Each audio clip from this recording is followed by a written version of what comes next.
Welcome to Bonus Bytes, a special mini episode of the Triple D podcast. These bite-sized episodes are packed with information about disability benefits, disability news, and answers to your burning questions. Get ready to take a bite of what's going on this week. Here's your host, Michael Leiner. Welcome to another episode of Bonus Bytes, the only podcast I'm aware of that focuses on Social Security news. I am still Michael Leiner, and we have Katie Nobles here with us today. This is your retirement episode. This is my retirement episode. Don't make me cry at the beginning of the episode. Why? It'll make the rest of the episode better. Okay, there you go. We're going at it with the emotion. We're going out with a bang today. We're going to be bringing in a new co-host in a couple weeks.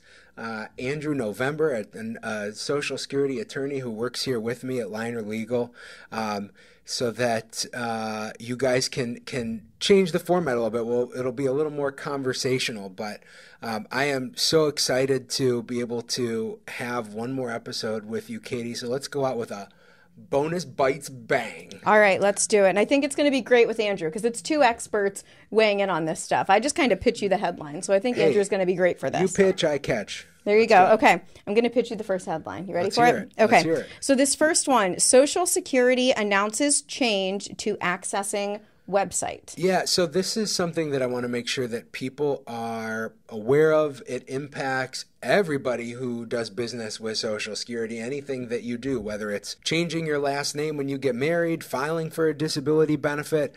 Previously, you could establish a login with Social Security directly. And you could access Social Security's website. It's how I've always accessed Social Security website, with a unique username and password.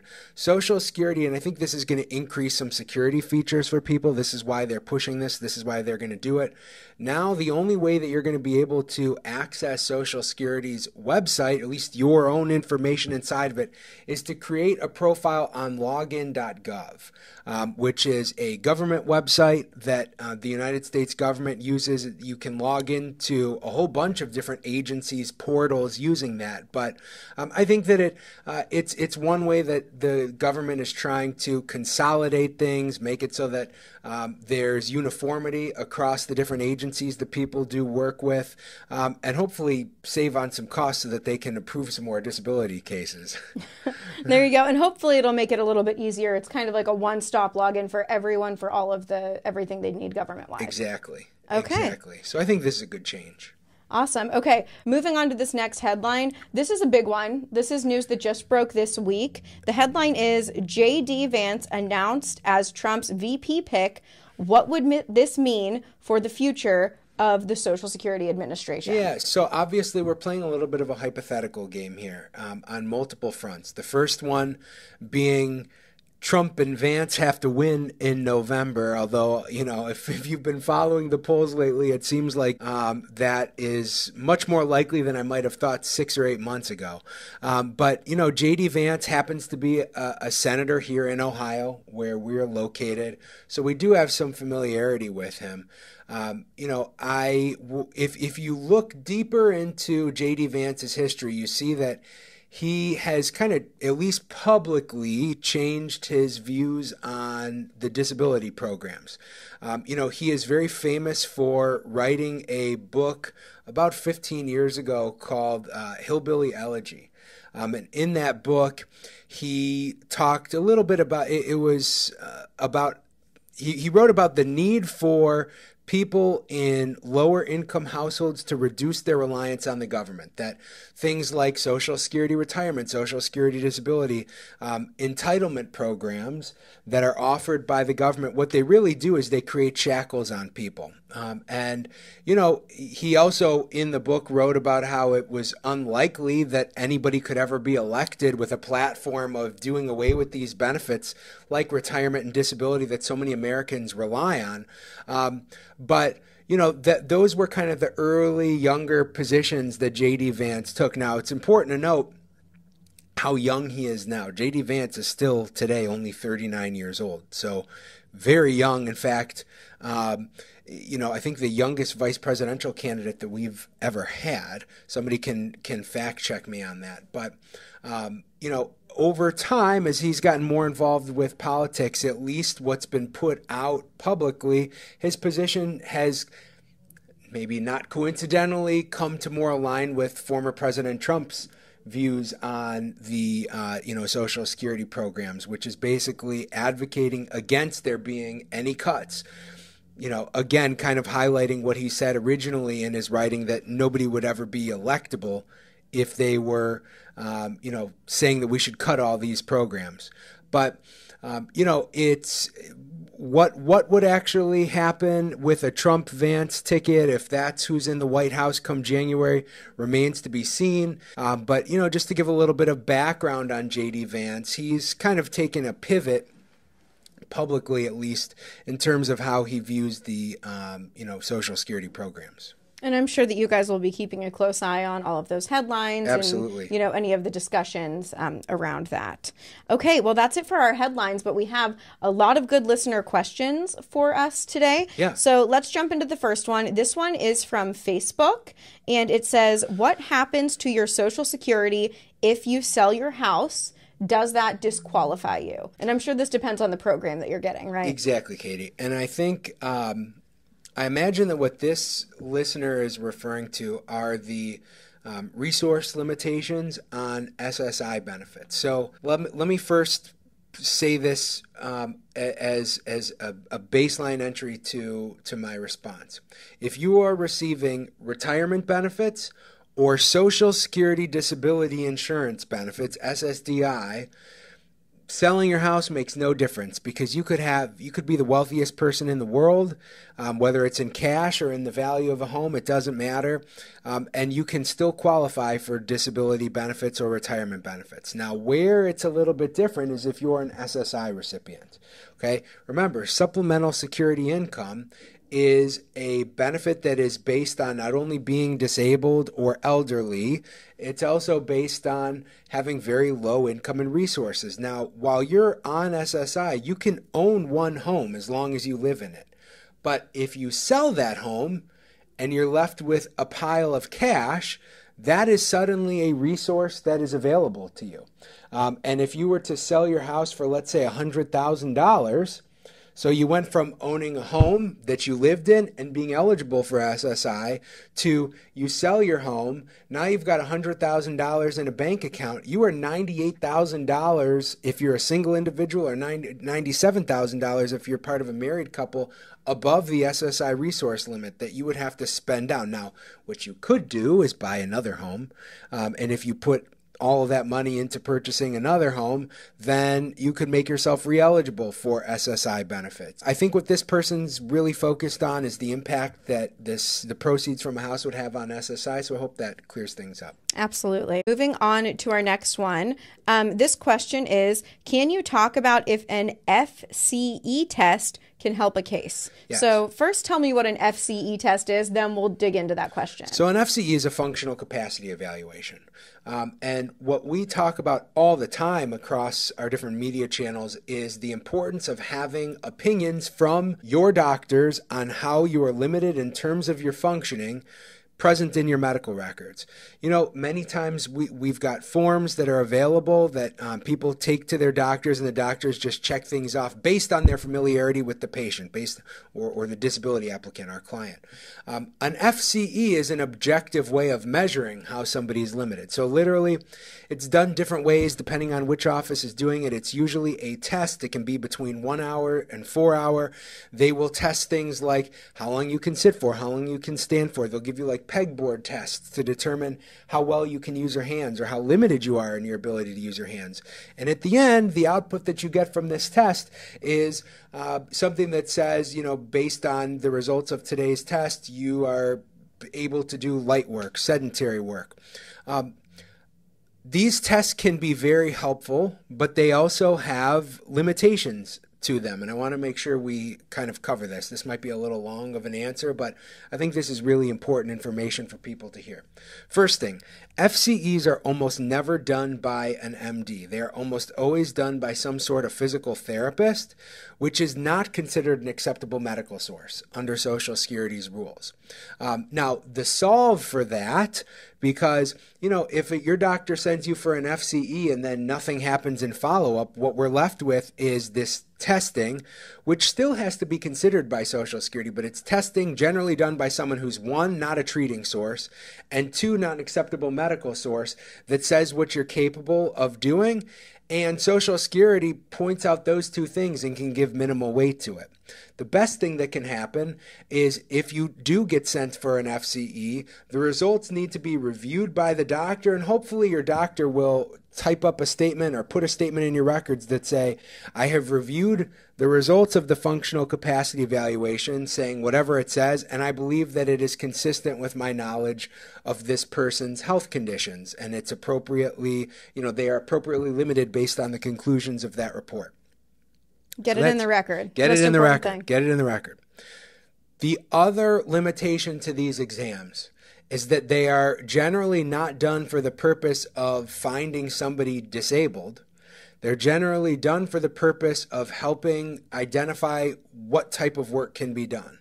So people who are truly very limited in what they can do will still often see a result at the end that says, you can do light work on a part-time basis, okay? The problem is then many judges look and say, well, if you can do light work part-time, you can do sedentary work full-time. And so the results of these, depending on where it's done, can really not always be as helpful as we'd want them to be. So can they be helpful? Yes. There are certain, especially when we've got older claimants who are over the age of 50 and 55, and there's a lower standard of what we need to prove in a disability claim, they can really be helpful and provide some more support to, an individual's statements about their limitations, but they can also potentially harm a case. So there's a balancing act. Absolutely. Okay, and our final question comes from TikTok. This was taken off of your TikTok from one of the comments. Of course, if anyone wants to follow you on there, it's at Backwards Hat Barrister. You have a ton of great information. He's switching into Backwards Hat Barrister mode to answer the question. Let's do it. The question is, can someone get approved with Social Security before retirement time, but then retire when eligible? And after retirement, can you keep both SSDI and retirement benefits? And I feel like we maybe have answered this one in a different episode in different words, but let's break it down with the way that this one's worded. I want to really, I think we probably need to put out more content to help people understand this, because there's a common question that's out there. First of all, it sounds like this person is trying to work and get approved for disability benefits, which you really can't do depending on how much you're working. If you're working and earning under SGA $1,550 per month, then you can make yourself eligible for disability benefits even if you're continuing to work. But I guess the bigger answer here is you've got to understand what Social Security disability benefits are. Social Security disability benefits are your retirement benefits early. It's drawing your age 66 and 2/3 or age 67, whatever it is for you, depending on what year you were born, retirement at a younger age because you can't continue to work full-time any longer. So there is no subsequent retirement that changes how much money you get. There is no stacking these benefits on top of each other. When you're collecting Social Security disability benefits, you're getting your retirement. You're just getting it earlier. Mm-hmm. And then when you do reach, retirement age, full retirement age, not early retirement, but full retirement, the check that you receive stays the same. It's just, it starts to come from a different, you won't even notice the difference, but kind of a different part of the Social Security coffers. So it's never both. It's always either or, because it both. Technically is the same thing. Correct. Right? Okay. Correct. All right. Thank you for taking the time to answer that. And there's so many nuances here, but I at least want to throw this out there for people. There are many people who, because they can't work anymore, elect to receive early retirement benefits while they are applying for Social Security disability benefits, okay? in those circumstances, what we're fighting for in their disability case is the difference between their early retirement amount, which is usually 75% of what they would have received had they waited to collect until they were full retirement age, and that full retirement amount. So we're fighting for that 25% gap. And now, I still wouldn't look at it this way. You're not getting your early retirement and something for disability. Social Security is just going to transition what they pay you. It's still going to come as one check. Okay. So. All right. Thank you for clearing that up, and hopefully that kind of helps answer some of those questions. Yes. I feel like we see this one a lot. Yeah. Okay. So I want to talk about next week on the podcast. I know we had actually talked about this guest in our last Bonus Bytes episode. We had some scheduling issues, but I'm really excited that we're going to have this guest. So we're going to have someone from the Cleveland Clinic to talk about juvenile arthritis, and that is going to be next week. And if people hadn't listened to our podcast from last week, tell me about the guest that you had on. It was actually a TikTok live Q&A that we did, and it was so interesting. Yeah, so we had Dr. Ben is his name on TikTok, but Dr. Ben is somebody who's definitely kind of a social media influencer. He's a functional medicine doctor. He's a chiropractor by trade. Those are his credentials. But what he does is he takes a holistic approach to people's health. When you come to him, he's not trying to treat your MS. He's trying to treat your body and get all your levels back in order, hoping that in the long run, what ends up happening is he's able to cure or really help you get through whatever the main health issues are that you're having. So it was really kind of some of the explanations that he was giving were awesome. It was a great conversation. I'm really grateful that he gave his time to us. The other thing that's cool that we did in the aftermath of that is we have since announced the launch of the Backwards Hat Gives Back program, which I guess now's a good time to briefly explain it. Yeah, right? Let's go into it. So, TikTok is paying me, which is kind of crazy, but TikTok pays me because we have millions and millions of viewers every single month that are tuning into our content. I mean, I'm talking they're paying real money now. That's not my job. I'm not trying to make any money off of TikTok, but I do see it as a great opportunity to give back. So all of the proceeds that are coming in from TikTok, it's going to be several $1,000s per month, are going to be donated to different causes.